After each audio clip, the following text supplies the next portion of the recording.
के राजू जी, सईदा हमीद जी, मृदुला मुखर्जी जी, पुष्पराज देशपांडे जी, Gurdeep supple ji, Elizabeth Kuruwala ji, distinguished panelists and authors, all participants in the audience, friends from the press, I'd like to welcome all of you here today.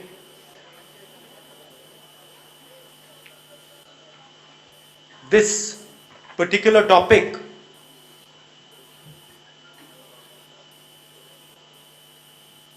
Dalits and how they are treated has been an interest of mine from long before I joined politics. I remember, I don't know how these things happen, but I remember I was working in London as a consultant and I was walking on a street there and suddenly I got the idea. I don't know where it came from because I was not really informed about these things. In those days I was not even interested in these things, but suddenly the idea came into my mind. Maybe something I had read that I cannot accept that there could be people in my country who other people would refuse to touch. I could not understand how a human being comes to such a conclusion. I could understand that human beings might not like other human beings, might detest them, might be angry at them. I've been angry at people. But I simply could not get my head around the idea that a human being who would be ready to touch a dog, would be ready to kill an insect like this, would be ready to pet a horse, that same person would suddenly for some reason decide that he refuses to touch another human being. I could not understand this. And for me, it's been a very long journey. And now, I think that must have happened in 96, 97. It was a thought in my mind, how does this happen? How do people do this? Why do people do this? And that was the thread which I used to start understanding my country. It was like, जैसे कमल होता है, उसमें कभी एक धागा कोने में मिल जाता है, तो उस धागे को पकड़ के आप पूरे कमल को खोल सकते हो. वैसे मेरे लिए ये जो आइडिया था, मेरे लिए ये था, मैं अपने देश को समझना चाहता था. और ये मुझे एक बहुत बड़ा कॉन्ट्रडिक्शन मिला कि दुनिया में ऐसा भी एक देश है, और भाइयों बहनों सिर्फ एक देश है, दो नहीं है, सिर्फ एक देश है दुनिया में. मैंने पढ़ा इसके बारे में और फिर मैंने देखा कि जापान में सालों पहले यह आइडिया हुआ करता था, मगर आज पूरी दुनिया में सिर्फ एक देश है जिसमें लोग कहते हैं कि मैं कुत्ते को छू लूंगा,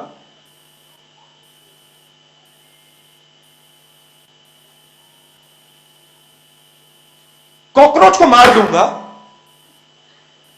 मगर मैं इंसान को नहीं छूने वाला हूं. और मैं देखिए, मैं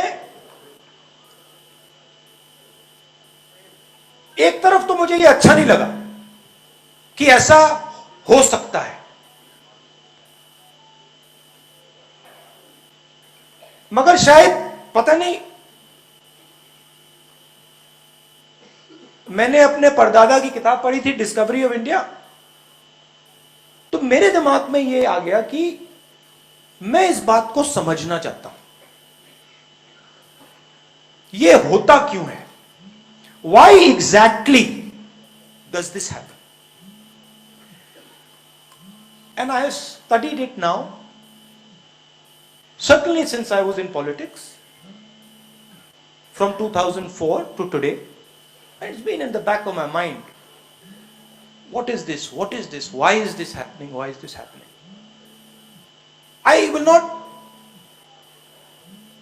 cannot answer the question for you fully. I cannot tell you that, look, this is the precise reason it happens. But I have a sense now, much better than I used to before, that this is actually what is going on inside the person's mind when he says, I will refuse to touch you. I want to tell you, as you go along in politics, and especially if you're searching, there are many politicians who are just interested in power. That is the only thing they're searching for. Right? सुबह उठते हैं, कहते हैं भैया सत्ता कैसे मिलेगी, रात तक मतलब वही करते हैं, फिर सो जाते हैं, फिर कहते हैं भैया अगले दिन उठ के कहते हैं सत्ता कैसे मिलेगी, हैं? और आज हिंदुस्तान में भरे हुए हैं। अब उसमें मेरी एक प्रॉब्लम आ गई, अजीब सी बात है, मैं सत्ता के बीच में पैदा हुआ, बिल्कुल बीच में, और बड़ी अजीब सी बीमारी है, मुझे उसमें इंटरेस्ट ही नहीं है। अब क्यों? अब मैं आप सच्चाई बोल रहा हूं,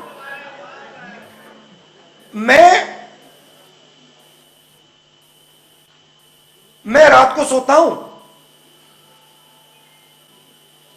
अपने देश को समझने की कोशिश करता हूं, सुबह उठता हूं, प्यार है देश से, इसीलिए मैं, जैसे एक प्रेमी होता है जिससे वो प्रेम करता है, वो उसको समझना चाहता है, तो सुबह उठता हूं, मैं समझने की कोशिश करता हूं, और एक प्रकार से मैं भीख मंगा हूं।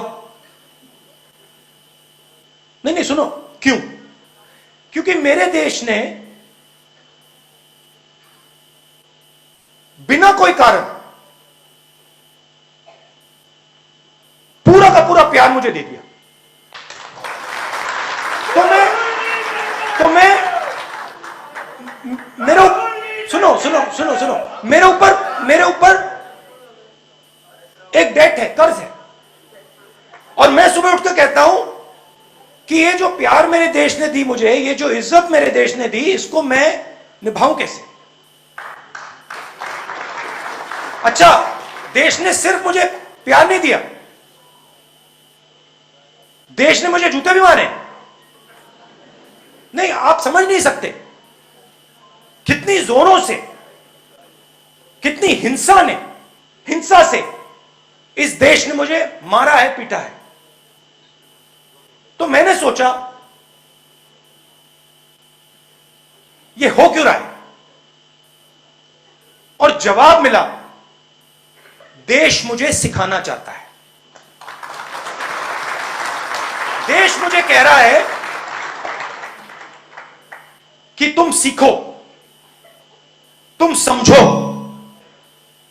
दर्द होए तो कुछ नहीं, सीखो और समझो। तो रास्ते पे कहानियां आती हैं, मिलती हैं, कभी आपको सीखने के लिए रास्ते पर इंसिडेंट्स होते हैं, कहानियां देखने को मिलती हैं। आज मैं आपको 2-3 कहानी बताता हूं। पहली कहानी आप सबको मालूम होगा, याद होगा कि एक दिन व्हाट्सएप पे वीडियो दिखा जिसपे उना में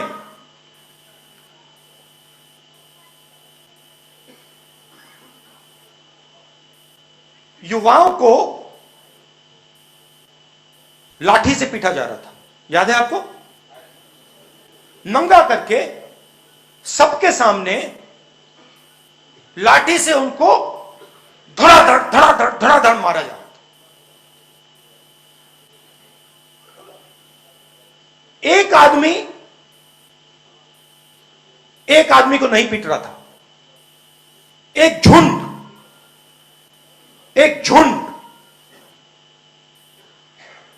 पिटाई कर रहा था, याद है आपको? सावरकर ने कहा अपनी किताब में, the day I was happiest was the day me and my friends and me went and beat up a Muslim boy. मतलब हम, सावरकर जी ने कहा, मैं जी शब्द प्रयोग नहीं करना चाहता था मगर कर दिया,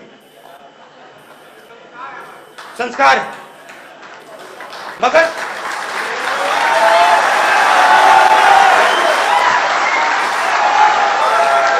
दिल में अंदर जब मैं बोलने वाला था रुकावट आई, कहा ना मत बोलो जी, मत बोलो, मगर मैंने कहा चलो संस्कार है, बोल देते, बोल दिया।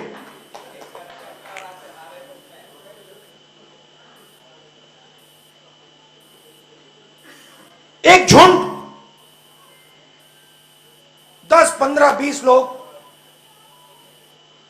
कमजोर दलित व्यक्तियों को लाठी से मारते हैं, मैंने देखा। मैंने एक और बात देखी कि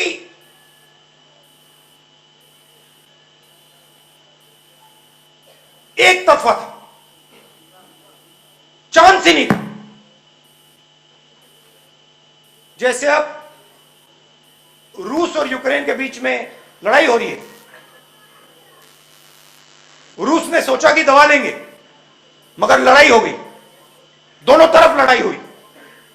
वैसी बात नहीं थी, एक तरफ झुंड, दूसरे तरफ कमजोर लोग और कोई चांस नहीं। मैं गया, ज्यादा लंबा तो नहीं जा रहा हूं,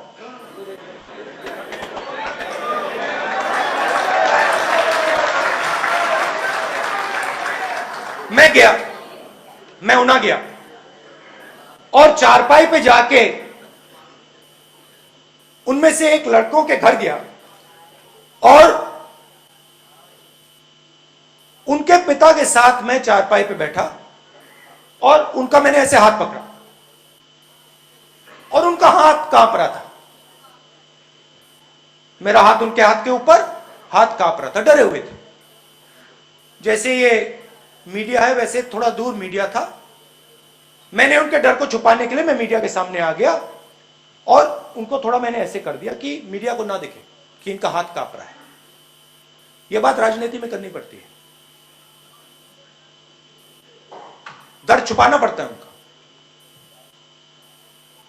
मैंने उनसे कहा, आज आपको बहुत दुख हुआ होगा, मैं आपके साथ यहां खड़ा होने के लिए आया हूं। कहते हैं हां, बहुत दुख हुआ,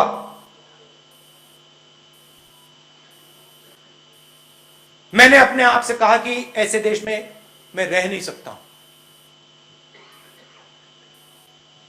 मैंने बात सुनी, फिर मुझे कहते हैं राहुल जी मगर खुशी भी हुई।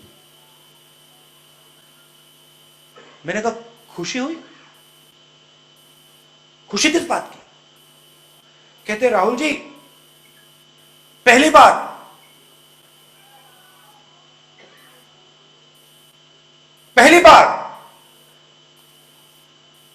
दलितों ने रिस्पॉन्स दिया। नहीं, अभी आप ताली बजा रहे हैं, ताली मत बजाइए, पूरी बात सुनिए पहले, शायद आपको अच्छी ना लगे, मगर मैं जो मैंने देखा वो बोल रहा हूं। कहते हैं खुशी इस बात की हुई राहुल जी कि जब मेरे बेटे को मारा गया उसके एकदम बाद 10-11 युवाओं ने इंसेक्टिसाइड पीकर आत्महत्या कर दी। मैं बिल्कुल चौंक गया। मैंने कहा ये क्या बोल रहे हैं? रिस्पॉन्स आत्महत्या का रिस्पॉन्स कि मैंने अपने आप को मार दिया। मैं बिल्कुल हैरान हो गया। मैंने उनसे कुछ नहीं बोला। जैसे मैंने कहा डिस्कवरी ऑफ इंडिया मैं समझना चाहता था। उस टाइम अलंकार थे मेरे साथ। मैंने कहा अलंकार, ये जो 12 लोगों ने आत्महत्या की, ये क्या सब मर गए? चेक करो। पता लगा मरे नहीं, जिंदा थे।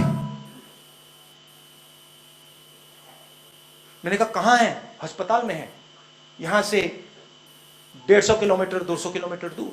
मैंने कहा चलो जाके देखते हैं, जाके समझते हैं कि ये जिसको ये दलितों का रिस्पॉन्स कह रहे हैं ये है क्या, हुआ क्या। गाड़ी में गए,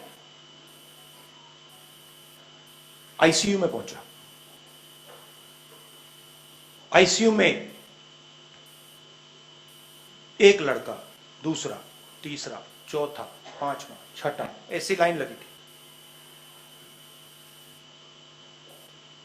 पहले वाले के पास उसका परिवार, दूसरे वाले के पास परिवार, पलंग पे ऐसे खड़ा हुआ, कांपता हुआ, डरा हुआ। जो व्यक्ति हमें भोजन देता वो आज आईसीयू में मौत के सामने।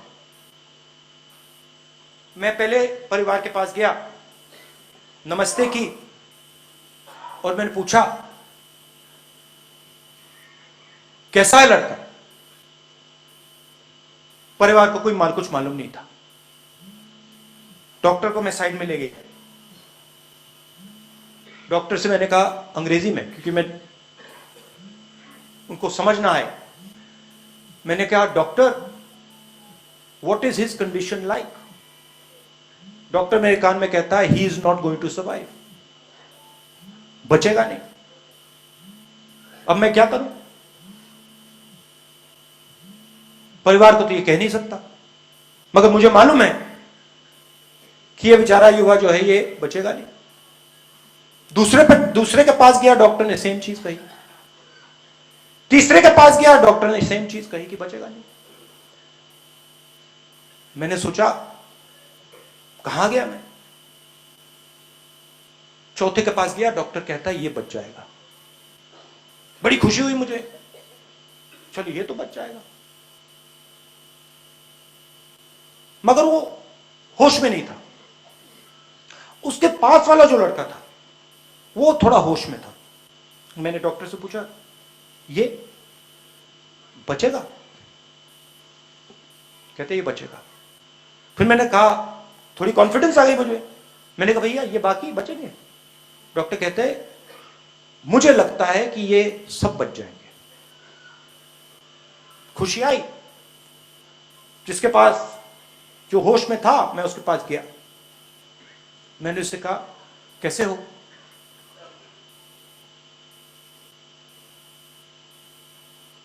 कहता है मुझे बहुत दुख हुआ।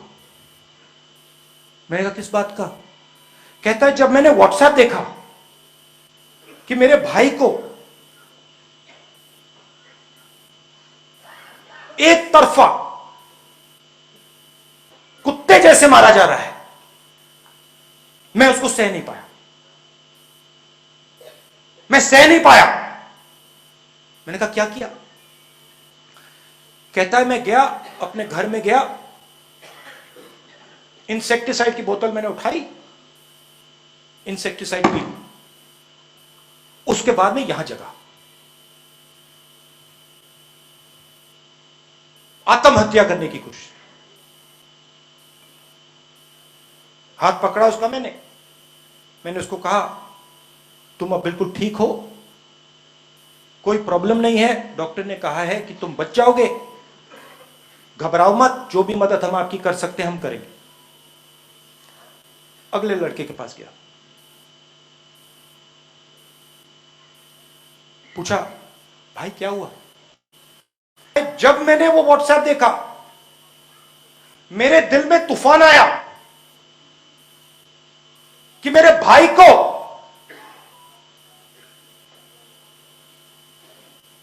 एक तरफा पीटा जा रहा है, उसके खिलाफ हिंसा की जा रही है और मैं कुछ नहीं कर सकता। और वही हिंसा हर रोज मेरे खिलाफ होती है। तो जब मैंने वो व्हाट्सएप देखा, मैं अपने घर के पीछे गया, मैंने इंसेक्टिसाइड उठाई, मैंने इंसेक्टिसाइड पी और मैं यहां जगा। उस समय तक मैंने सोचा था कि यह सुइसाइड पैक्ट था। मैंने सोचा था कि ये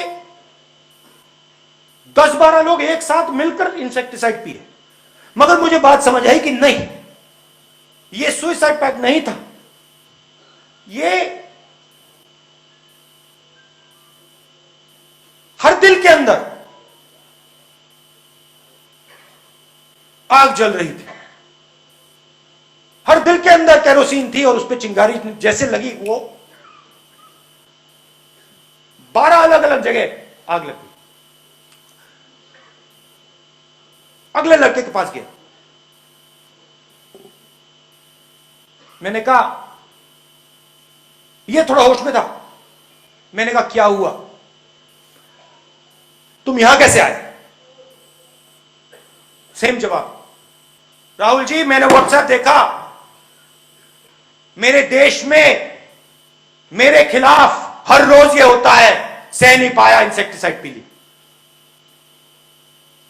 हर बार मुझे कहे घर के पीछे गया और इंसेक्टिसाइड, घर के पीछे क्यों, घर के पीछे क्यों इंसेक्टिसाइड? जैसे मैं ये सोच रहा था, मेरे दिमाग में दूसरा आइडिया है, बड़ी अजीब सी बात, कहने से झिझक रहा हूं। मेरे दिमाग में आई कि अगर मैं इसकी जगह होता और मैं मरने के लिए तैयार होता, तो मरने से पहले जिसने मेरे भाई को मारा था उसको मार देता।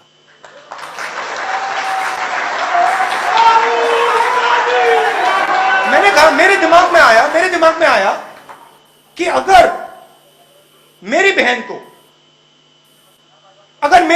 को किसी ने बांधकर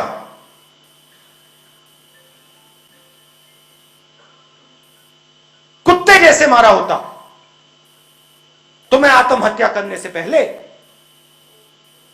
उसको एक चाकू तो मार देता।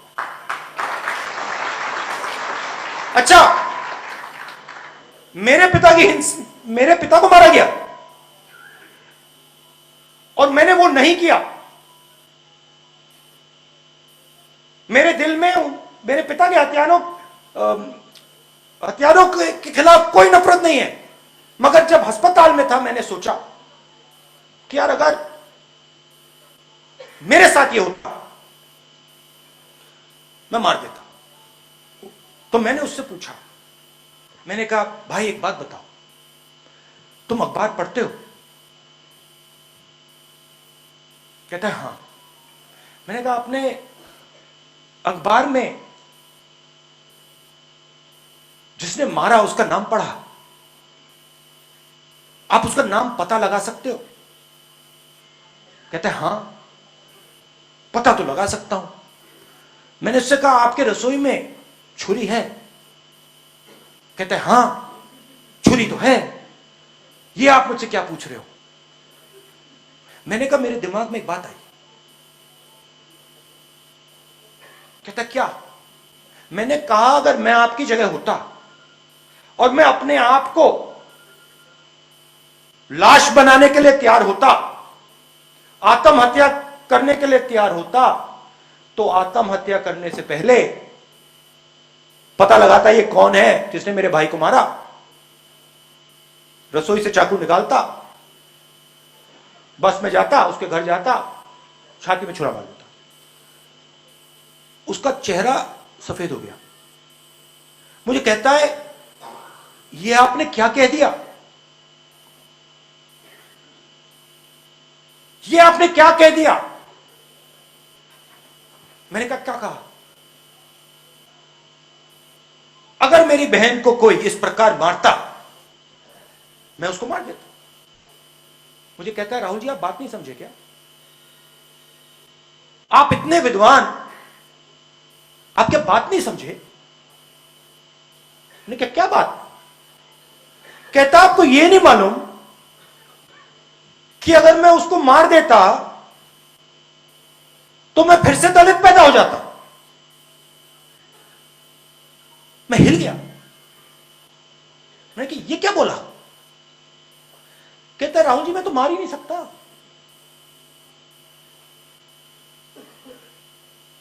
अगर मैं मार दूंगा मैं फिर से दलित पैदा हो जाऊंगा। मैं चौंक गया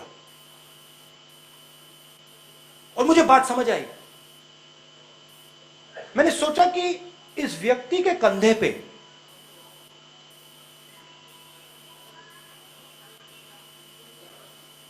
हजारों जिंदगी का बोझ है,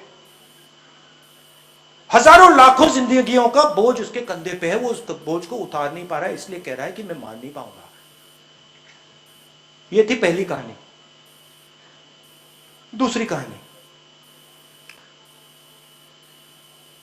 कुछ दिन पहले मैं बीजेपी के पार्लियामेंट हाउस में सीनियर नेता से मिला।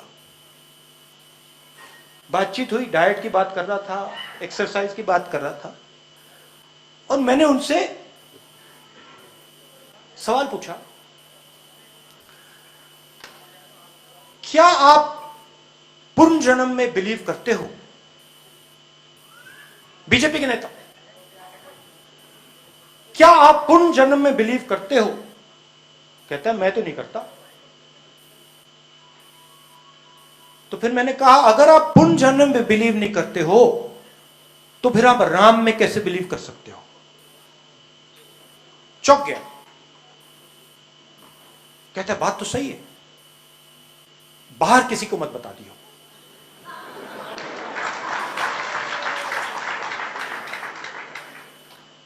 बाहर किसी को मत बता देना।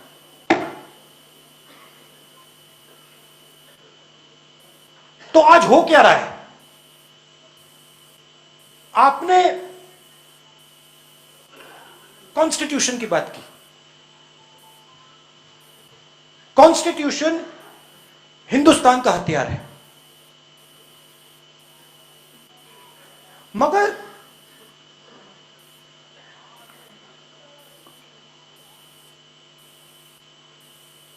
इंस्टीट्यूशन के बिना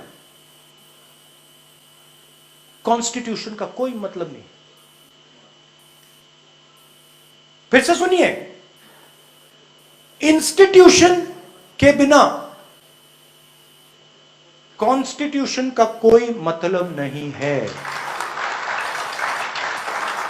हम यहां कॉन्स्टिट्यूशन लिए घूम रहे हैं। आप कहते हो कॉन्स्टिट्यूशन की रक्षा करनी है, मैं कहता हूं कॉन्स्टिट्यूशन की रक्षा करनी है, मगर कॉन्स्टिट्यूशन को इंप्लीमेंट कैसे किया जाता है? इंस्टीट्यूशन से।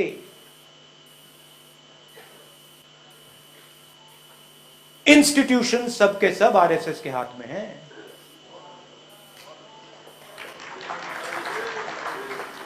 इंस्टीट्यूशन आपके और हमारे हाथ में नहीं है।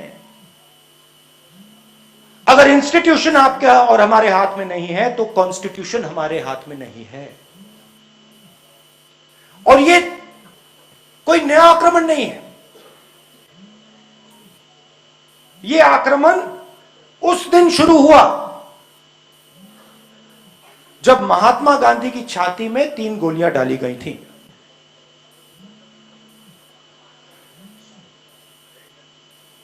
अंबेडकर जी हैं। अंबेडकर जी ने कॉन्स्टिट्यूशन को बनाने का, डेवलप करने का, प्रोटेक्ट करने का काम किया। और इसलिए आज हमने वहां फोटो के सामने फूल रखे, क्योंकि अंबेडकर जी ने हमें हथियार दिया। मगर आज उस हथियार का कोई मतलब नहीं है।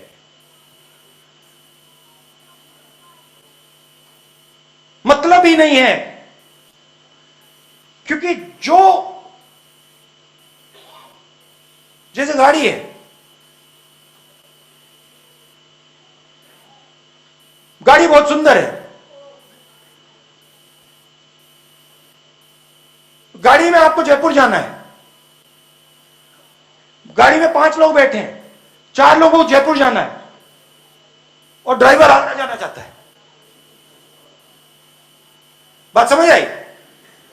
गाड़ी में 5 लोग, डेमोक्रेसी, 4 लोग कहते हैं भाई हमें जाना आगरा, ड्राइवर कहता है मैं जा रहा हूं जयपुर। ये हो रहा है, ये हो रहा है। और किया कैसे जा रहा है? मीडिया को कंट्रोल करके, 3-4 सबसे बड़े अरबपतियों को कंट्रोल करके, पेगासस से राजनेताओं को कंट्रोल करके। मैं आपको बता रहा हूं, स्टेज पे बता रहा हूं, अगर मैंने 1 रुपया लिया होता ना, मैं ये भाषण नहीं दे पाता। मैं वहां पे कोने में चुप बैठा रहता, ये भाषण नहीं दे पाता। तो पेगासस, सीबीआई, ईडी, ये पॉलिटिकल सिस्टम को कंट्रोल करते हैं।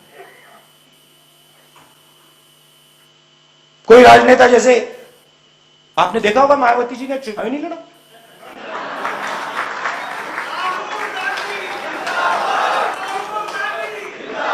हमने मायावती जी को मैसेज दिया, अलायंस करिए, चीफ मिनिस्टर बनिए। बात तक नहीं की,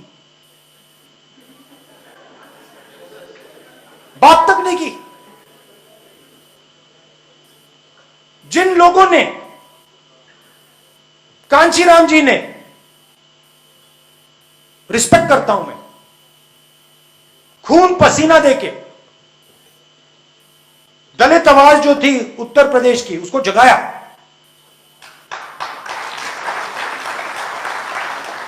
कांग्रेस का नुकसान हुआ, वो अलग बात है, मगर उस आवाज को जगाया। आज मायावती जी कहती हैं कि मैं उस आवाज के लिए लड़ूंगी नहीं, खुला रास्ता दे दिया। क्यों? सीबीआई, ईडी, पेगासस,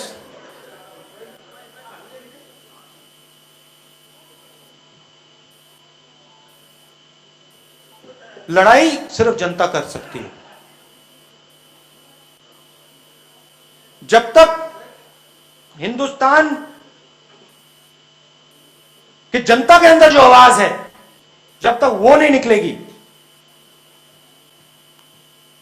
तब तक इंस्टीट्यूशन को कंट्रोल करके कॉन्स्टिट्यूशन को ये लागू नहीं होने देंगे।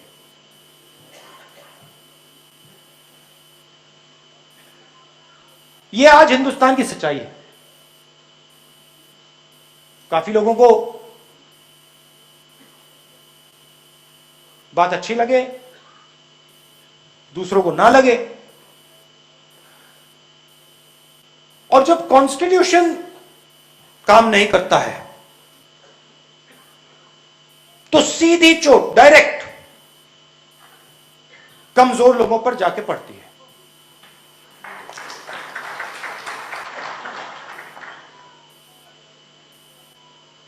कौन है वो? दलित हैं, अल्पसंख्यक हैं, आदिवासी हैं, बेरोजगार लोग हैं, छोटे किसान हैं, ये लोग। और आज देख लीजिए इकोनॉमी की हालत, देख लीजिए बेरोजगारी, देख लीजिए।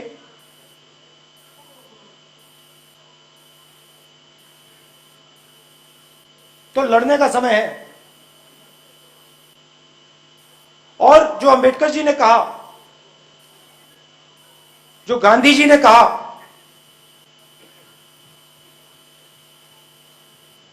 रास्ता दिखाया उन्होंने, रास्ता है, उस पर बस चलने की जरूरत है। मुश्किल काम है, आसान काम नहीं है, रास्ता है, उस पर चलने की जरूरत है। धन्यवाद।